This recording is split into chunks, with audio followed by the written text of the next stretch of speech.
Hello everyone! Gusto niyo ba magkaroon ng background sa C++? Ituturo ko sa video na to ang C++ basics. Start!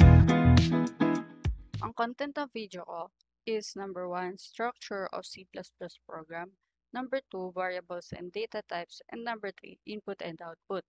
Ito lamang ay ilan sa mga basics ng C++. So let's start sa structure of C++ program.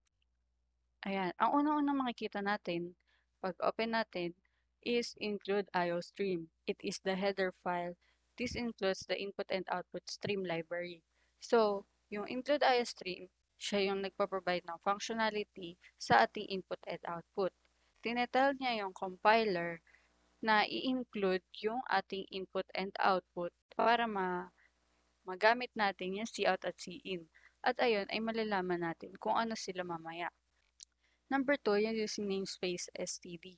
Using namespace std, the standard library which includes cout, cin, string, ito, pwedeng wala siya kasi nagagamit natin siya na ang katulad nito.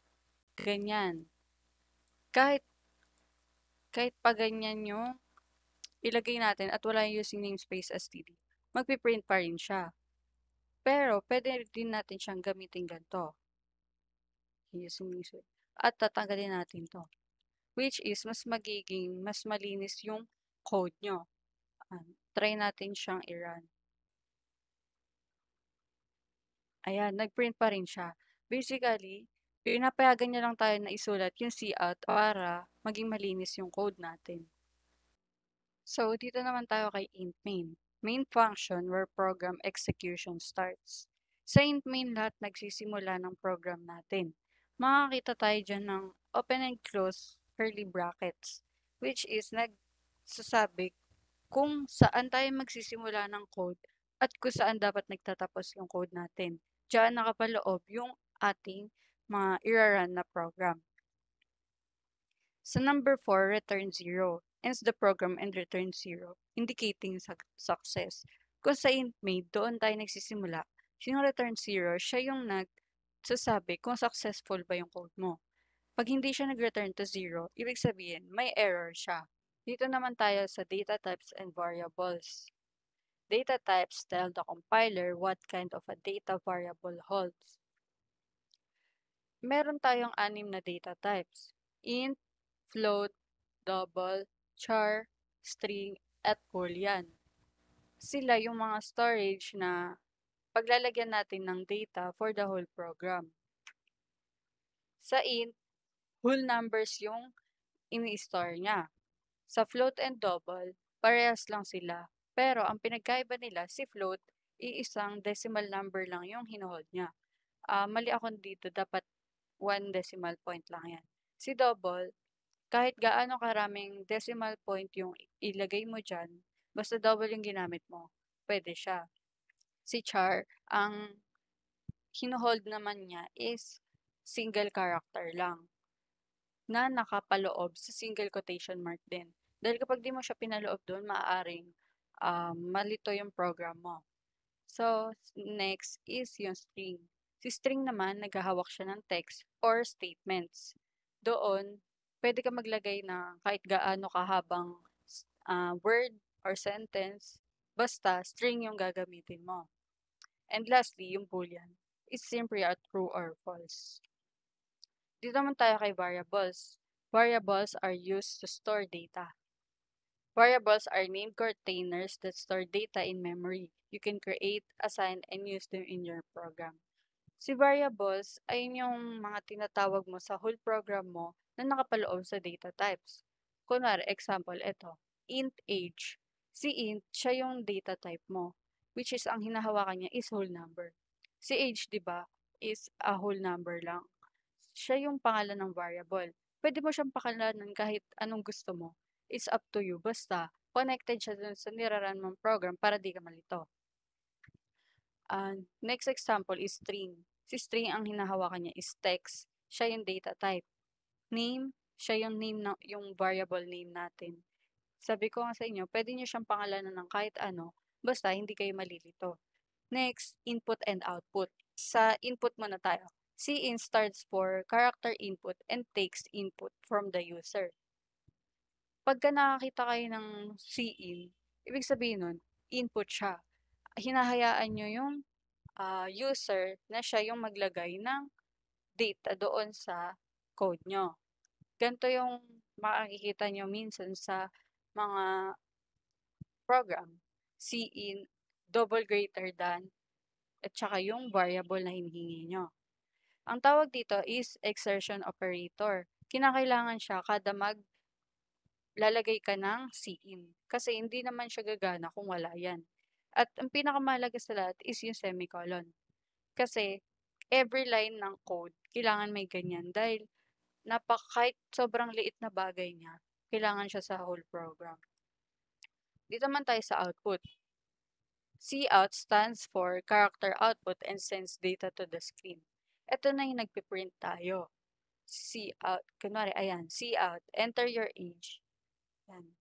Makikita nyo naman dito, double less than siya. Double less than is for printing. Sa cout siya. Dapat lagi sila magkasama. At ang tawag doon is insertion operator. Tsaka yung end line, nagmo-move siya sa new line. Actually, pwede naman na walang end line, pero mas malinis kasi kung lalagyan natin siya ng end line. At yung semicolon niya. Ayan. Ganito siya, itsura niya pag pinagsama. So, itry natin siya sa code blocks mismo. Kunwari, ang hihingin kong input sa user is yung age. Kunwari, ayan. Maglalagay muna tayo ng data type. Ano ba yung age? Di ba whole number siya? So, ang gagamitin natin is int. Pwede natin pangalanan yung variable natin ng age dahil ayun yung hinihingi natin. Ayan. So, ito, cout, ayun yung ipiprint. So, kung tatanungin mo si user kung anong age na, lalagay natin dyan is what is your age? Ayan. Dapat palagi pag magpiprint kayo, nakapasok siya sa double quotation mark. Kung hindi naman yung variable yung tinatawag nyo. Pero kung yung variable yung tinatawag nyo, halimbawa, i-display nyo yung age. Lalagay nyo ng ganyan. Hindi nyo niya kailangan ng insertion, ay ng double quotation mark. So, let's try. Dito naman, hingi naman tayo ng input sa user, which is in. Huwag natin kakalimutan itong exertion operator. Ilalagay natin yung age. Meaning, yung age, ayan yung ilalagay ng user. So, try natin i-run. Yan. Nagtanong siya dito kung anong age ko. At since int yung nilagay natin dito na data type, dapat ang ilalagay din natin dito ay number. So, I'm 19. Yan. Ayan. Ang purpose nitong cout ay para ma-print ito at yung cin ay para makapaglagay tayo ng input doon sa mismong program. So, ayan. So, paano naman yung sinasabi ko sa inyo kanina na hindi na natin need lagyan ng double quotation mark kung yung variable yung tinatawag natin. Kunwari, gusto mong i-display na yung age niya is 19. Kunwari, magsi-cout ulit tayo. Cout, insertion operator. Tapos, lalagay mo kung ano yung gusto mong i-print. Kunwari, your age is, ayan. Pag maglalagay ka ng panibagong word or kahit na ano sa kasunod ng itong nilagay mo, para malagyan siya ng space, lalagyan mo ulit siya ng insertion operator. Ito na yon, yung age. Meaning, ito, kapag nilagay mo yan dyan nang walang double quotation mark, mariread niya yung nilagay mo dito sa cin. Kunwari, nilagay ko dyan kanina 19. Makikita mo din na 19 yung nakalagay dito. Tignan niyo ha.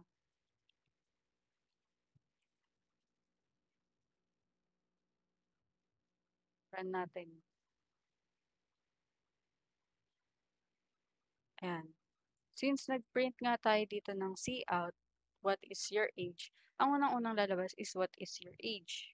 Pag naglagay tayo ng 19, ayan, lalabas na yung sini-out natin na your age is 19.